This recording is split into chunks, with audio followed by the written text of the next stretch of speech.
Perkenalkan, nama aku Rahma Safitri. Aku owner dari Flority ID. Bidangnya aku di toko bunga, papan bunga, sama buket.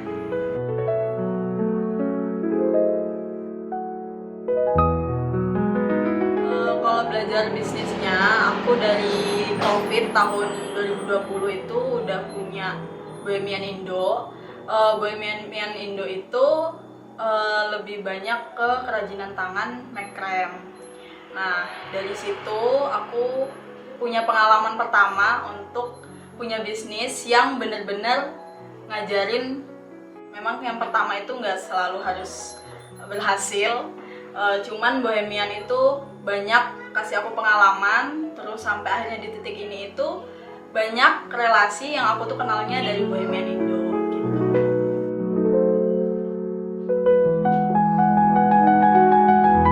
Jadi awalnya aku punya kepikiran bisa bangun Flority. Pertamanya itu aku masih kuliah, saat itu masih kuliah, dan itu aku mau sidang akhir. Nah, sidang akhir itu di Bandar Lampung. Memang kebetulan udah banyak yang punya papan bunga. Nah, tapi karena aku lihat ternyata di Metro itu belum ada, akhirnya aku bawa ke Metro gitu. Nah, setelah aku sidang dan aku punya papan pertama, aku bawa ke Metro, dan di Metro tuh banyak teman-teman yang sidang juga, yang sepantaran. Akhirnya mereka aku sewain dengan gratis. Itu aku kasih temanku mana yang sidang, aku kasih papan. Nah, itu dengan modal waktu itu, karena aku waktu itu masih beli ya, kayak cuttingan namanya, itu per papan 25.000. Jadi kayak aku pikir worth it lah gitu, supaya papan aku bisa ada yang kenal. Karena di Metro bener-bener gak ada, jadi aku yang kayak punya PR untuk kenalin ke mereka dan buat gimana caranya papan ini jadi FOMO di Univ gitu. Akhirnya ternyata FOMO beneran. Nah, dari situ setelah udah membangun lingkup ya, akhirnya mereka kayak kalau sidang itu berarti harus ada buket, ada selempang, dan ada papan bunga gitu. Nah, itu rame, dan akhirnya aku mulai banyak varian baru dari papan-papannya. Dan saat itu papan tuh bener-bener gambar sendiri, melukis sendiri. Jadi papannya itu pure inovasi dari aku. Jadi walaupun ada yang punya papan bunga yang lain, itu mereka nggak bisa nyamain sama papan yang ciri khas aku punya gitu.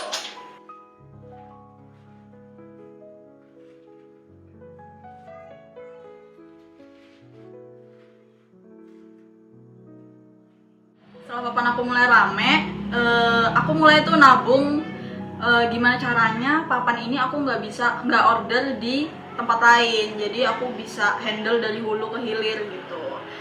Akhirnya waktu 2023 tengah itu aku punya mesin pertama, dan setelah aku punya mesin, modalku untuk satu papan bunga itu jadi lebih murah gitu, jadi marginnya hampir 90% gitu. Dari kuliah, kayak dari jual parfum, terus aku pernah juga jadi tukang bersih-bersih kosan. Waktu itu kosanku itu butuh tukang bersih-bersih, terus aku ngajuin diri kayak aku aja bu yang jadi tukang bersih-bersihnya gitu. Nah, dari situ terus kerja di ruang keramik juga 2 tahun. Setelah itu aku kerja di klinik hewan itu sekitar 1 tahun gitu. Nah, sebenarnya aku banyak pengalaman juga di ruang keramik soal bisnis. Cuman aku pikir kayaknya aku harus pindah saat itu akhirnya ke klinik hewan, karena aku butuh dana yang lebih besar, karena aku punya mimpi yang lebih besar lagi. Aku pengen punya toko, dan aku harus ngebesarin nih toko ini, karena dari awal banget kan, dari renov segala macam, kayaknya dananya nggak cukup kalau aku tetap di ruang keramik. Akhirnya aku pindah ke dokter hewan itu selama 1 tahun gitu.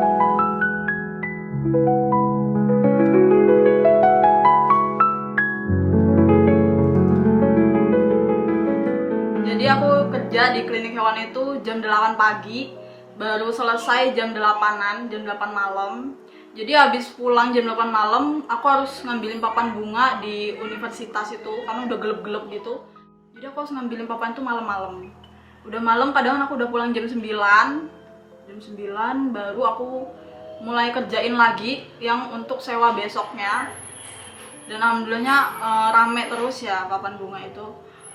Besok paginya aku habis subuh udah nganter keliling lagi ke universitas, buru-buru, belum mandi segala macam, terus balik lagi jam 7 atau jam 8 baru bisa siap-siap untuk kerja lagi di klinik hewan. Itu aku sebenarnya capek banget saat itu, apalagi aku punya tujuan pokoknya keluar dari, kalau aku mau resign dari klinik ini, aku udah kumpul duit untuk punya toko gitu. Jadi aku tahan banget 1 tahun dengan pekerjaan yang di luar bidangku itu. Akhirnya setelah 1 tahun itu aku baru nyicil toko ini. Kecil banget, cuman sepetak doang. Dan itu pun pertama kali buka itu cuman ada meja 1 sama mesin kecil, terus sama ada rak bunga 1, dah itu doang.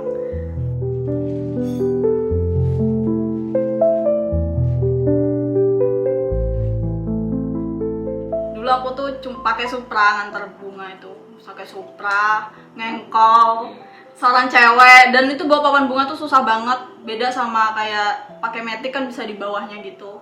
Itu aku pakai Supra, berat, terus aku ngengkol saat itu. Nah itu aku sampai pernah nangis di atas motor gara-gara aku bener-bener pengen motor gitu. Aku pengen motor dan sampai bingung, kok orang bisa punya motor ya, kok bisa orang kayak misalkan kayak punya pencapaian apa gitu ya, lulus udah dikasih motor gitu, kayaknya enak banget. Nah dari motor itu aku bener-bener nabung baru bisa punya motor, baru bisa punya metik itu. Terus baru naik lagi pencapaiannya bisa beli mesin itu gitu. Baru punya mesin, akhirnya punya toko sepetak gitu.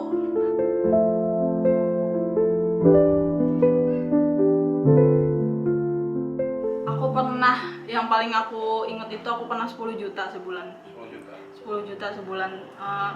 Cuman memang tantangannya sih kita ada juga ya, kadang ada musimnya juga yang sepi karena musim sidang itu kan kadang diatur sama univ, terus juga ada libur panjang yang kayak 3 bulanan lebih. Nah itu nggak akan sampai 10 sih. Kalau karyawan ada 2 tapi freelance ya, freelance. Terus ada 1 yang buat buket, ada 1 yang untuk ngantar papan bunga gitu. Karena aku dulu merasanya semuanya bisa aku handle, tapi ternyata setelah semuanya aku handle, awal-awal aku punya toko karena aku modalnya habis untuk renov dan aku berambisi punya toko yang ada isinya lah gitu, biar nggak diremehin orang. Aku pikir gitu, kayak ini loh ada yang jualan gitu, padahal sebenarnya penghasilan utamanya itu di papan bunganya, cuman kita nggak mungkin kan kayak pasang papan doang, sedangkan papan itu setiap hari keluar, jadi di toko tuh nggak ada apa-apa gitu. Nah cuman pas awal-awal buka toko itu sampai yang kayak tidur jam 3, terus baru subuh itu udah bangun lagi, nganter papan lagi sampai jam 12. Nanti jam 12 udah ngerjain buket untuk besoknya lagi. Sorenya udah ngambilin papannya lagi yang pagi. Jadi itu bener-bener aku sampai gak ngurusin diriku sendiri gitu. Sebagai perempuan ya kak, kayak gak sempet dandan, gak sempet mikirin kuku kamu kotor atau bersih, gak sempet mikirin kamu udah pakai parfum atau lipstick di bibir, kayaknya gak pernah gitu. Nah terus aku baru belajar, ternyata saat itu aku kayak aku sangat-sangat mudah survive gitu. Cuman saat itu karena aku ngerasa, itu sih kesalahanku ya mungkin waktu itu, aku ngerasa bisa lah di-handle sendiri, dan aku ngerasa nggak ada orang yang bisa ngerti, nggak bisa ada yang ngerti aku dan style bagaimana aku mau bawa toko ini gitu. Jadi dari situ ternyata aku kecapean kecapean dan aku nggak sempet mikirin ini tokonya mau dibawa kemana. Terus aku nggak punya waktu untuk mikirin style aku tuh harusnya kemana sih gitu, ciri khasku kemana ya gitu. Terus kayak kebingungan sendiri gitu. Jadi setiap hari cuman kayak melanjutkan hidup gitu loh, muter aja gitu, tapi nggak punya waktu untuk pemasukan sekarang berapa gitu. Cuman bener-bener lihat rekening dah gitu, Jadi kataku harusnya orang punya toko nggak kayak gini nggak sih gitu. Harusnya aku kayak lebih merdeka daripada aku yang kerja nggak sih gitu.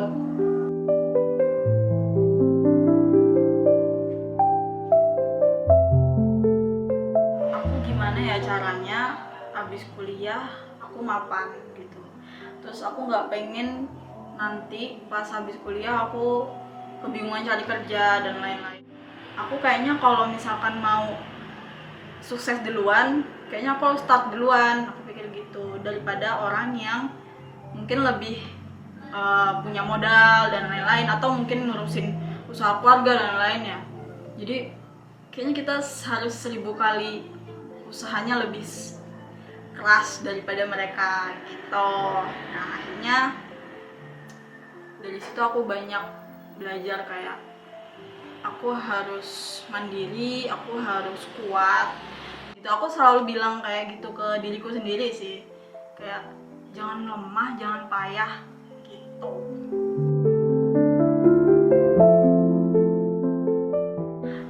Aku pernah banget waktu itu aku reunian sama teman-teman. Kayaknya momen banget ya, mungkin kita selalu takut sama momen reunian. Tapi ternyata itu terjadi sama aku. Jadi ada temen aku pas reunian itu, dia ngomong kan kayak rencana mau lamaran dan lain-lain. Terus aku diem aja saat itu. Cuman aku memang udah punya toko saat itu, tapi baru yang kecil banget. Terus dia emang pernah ke toko, dia beli buket gitu. Terus dia bilang, tabunganku lo bisa beli toko kamu, katanya gitu. Dari situ aku, emang kamu tahu harga bangunan itu bisa berdiri berapa? Kalau kamu lihat isinya doang, mungkin iya sih gitu. Cuman dari situ sih kayak, oh iya sih kayaknya aku harus buktiin. Cuman ternyata pernah juga aku di titik harus buktiin sana sini gitu. Tapi ternyata itu nggak akan kemana-mana gitu. Akhirnya cuman buat diri kita takut. Terus akhirnya takut juga buat buktiin diri kita tuh gimana. Jadinya aku merasanya sekarang sih orang-orang yang punya kata-kata kayak gitu sebenarnya mereka juga kecil gitu. Buat aku sih kalau kita mau mulai usaha jangan mikir terlalu panjang sih. Jujur usaha itu jalan ketika kamu nekat dan dimulai dari apa yang kamu bisa di sekitar kamu gitu. Jadi kalau misalkan kamu mikirnya terlalu jauh kayak nggak punya modal dan lain-lain, pasti nggak jalan-jalan. Karena aku saat itu juga selalu mulai dari apa yang ada di sekitarku dulu, baru aku bisa mulai gitu. Dan yang paling penting sih harus niat ya, niat dan harus konsisten. Karena kalau misalkan usaha itu pasti ada sepi, ada momen kamu berjalan tanpa tepuk tangan orang atau tanpa support siapapun yang kamu kira orang itu akan support gitu. Ternyata kamu cuma punya diri kamu sendiri dan kamu tahu kamu wajib berusaha apapun itu. Rama Savitri, owner dari Flority ID. Jangan gantungin bahagia kamu sama uang, karena uang itu cepat habis. Tapi gantungin bahagia kamu ke hari-hari kamu, gimana kamu menembuhkan jiwa kamu. Oke.